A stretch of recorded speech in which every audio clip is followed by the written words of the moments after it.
Soojin is making her first comeback after debuting with Agashi in November of last year. She's coming back with her second mini-album titled Riz, which is slated to be released on May 23rd. So far, she has released the tracklist for the album, which contains 6 songs, with Mona Lisa as the title track. She has also released the concept video for the comeback, which has Soojin standing in a white box and growing metallic wings. Based on the video alone, it seems like the comeback will have fantasy elements, and we can't wait to hear it. Blackpink's Jennie and Stray Kids have all stunned at the Met Gala. This was Jennie's second year at the event, and she dazzled in a custom-crafted asymmetrical draped dress, a creation of Peter Moulier for Alaya, paired with pearl accessories. This dress was the result of over 200 hours of dedicated work and embodies the sea element within the Garden of Time exhibition at the Met Museum. As for the Stray Kids members, they made history as the first K-pop group to appear at the Met Gala, and while their outfits didn't seem to be particularly on theme, they still looked amazing. The members were all wearing custom Tommy Hilfiger suits in red, white, and blue, and managed to turn heads everywhere. The best part of it all was that they all interacted with Jennie at the event, and the moment was even captured on camera. If being invited to the Met is going to lead to interactions like these, let's invite even more K-pop groups and idols next year. BamBam has snapped at a Twitter user who spread misinformation and aimed insults at him. Recently, both he and NCT's J-No took fans' breaths away as they appeared shirtless at their respective concerts. BamBam did so during his sold-out show in Bangkok as part of his world tour, while NCT Dream performed at the Dream Show 3 in Seoul. However, fans took this as an opportunity to pit the two against each other, with one Twitter user claiming that J-No did it better in a now-deleted tweet. Instead of just realizing they were wrong to compare the two in the first place, the user doubled down on everything and claimed that nobody knows BamBam, going as far as to accuse him of objectifying minors and telling him to leave J-No alone. While the tweet was typical rage bait, referencing BamBam's comment about Hae-rin being too young in a Bam's House episode where he had to choose between her and Nayeon from Transit Love, he couldn't just sit still and let himself be disrespected.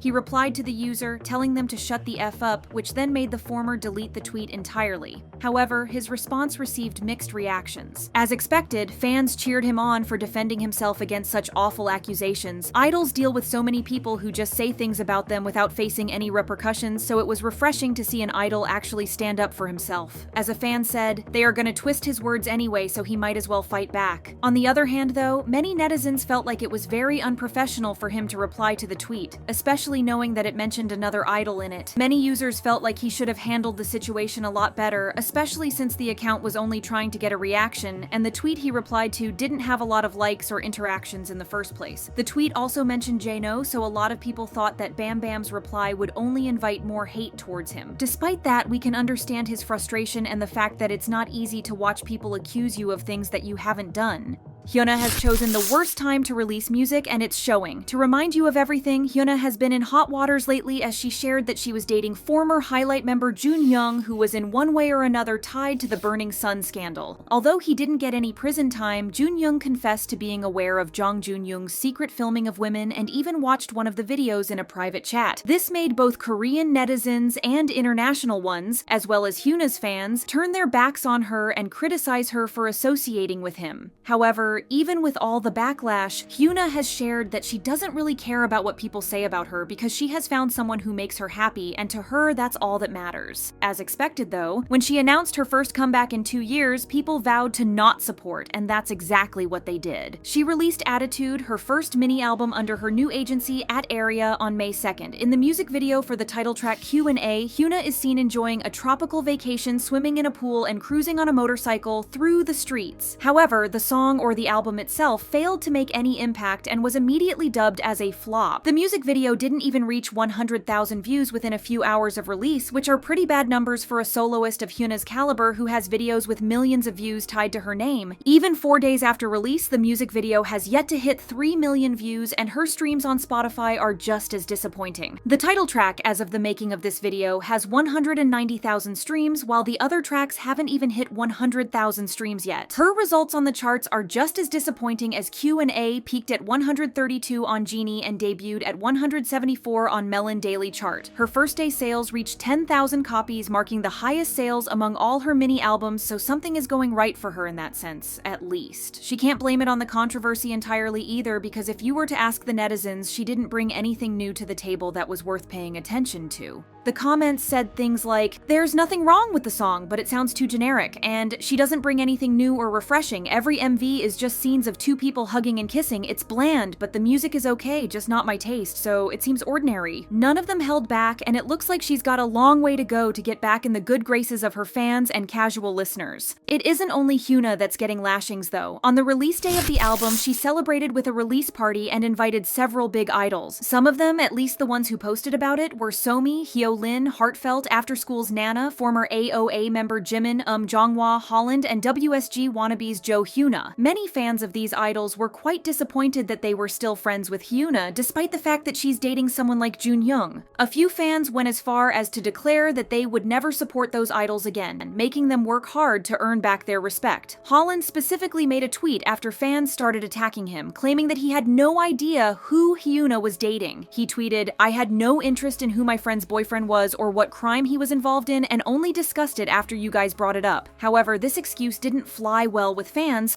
so he deleted the tweet not long after. So as you can see, anyone associating themselves with HyunA is getting the backlash as well at this point. In other shocking news, BTS are going to be investigated for chart manipulation. A few days ago, a court ruling on a person involved in extortion resurfaced and caught the attention of the general public, stirring concerns about BTS's marketing practices. To give you some backstory, recent online reports are saying that in 2017, Big Hit was blackmailed by a person known as Lee and 3 other individuals. The blackmail in question happened because allegedly, the company used illegal marketing tactics to promote BTS's album in 2015. The court referred to these tactics as sajaegi marketing and stated that Lee had struck a deal with Big Hit Entertainment in regards to chart manipulation and used it as leverage to blackmail the company. This has made people online demand a wider investigation into not only BTS but also other popular idols and their agencies, because now they're questioning the legality of their marketing methods. If you're wondering just how seriously the government is taking these accusations, it's been reported that the Ministry of Culture, Sports, and Tourism are going to order an investigation into it. On May 5th, the ministry announced that they received a petition to look into why Big Hit was blackmailed for allegedly manipulating charts and paid off the blackmailers in 2017. Another petition asked the Culture Ministry to revoke the Order of Cultural Merit given by the Minister of Culture, Sports, and Tourism from the group if the allegation is proven true, but they have yet to respond to this. Even though it was said that the members weren't aware of their company's doing, fans of the group have already come to their defense, bringing back the fact that these accusations had already been addressed. Back in 2015, they were suspected of sajaegi since they had surpassed groups like Big Bang, TVXQ, Super Junior, and Beast, but netizens themselves worked out the logistics of everything and concluded that the accusations were untrue. For example, according to Hunteo chart, offline sales were manually entered into the system all at once, and sales from Japan were gradually included in these figures, so it was expected that groups with significant offline sales would frequently see such a surge. The issue also went to court, but the ruling was in favor of BTS since it was decided that Big Hit, who were almost bankrupt at the time, didn't have the funds or resources necessary to manipulate anything. However, it seems like the investigation is still going to take place, no matter the complaints, so stay tuned for updates.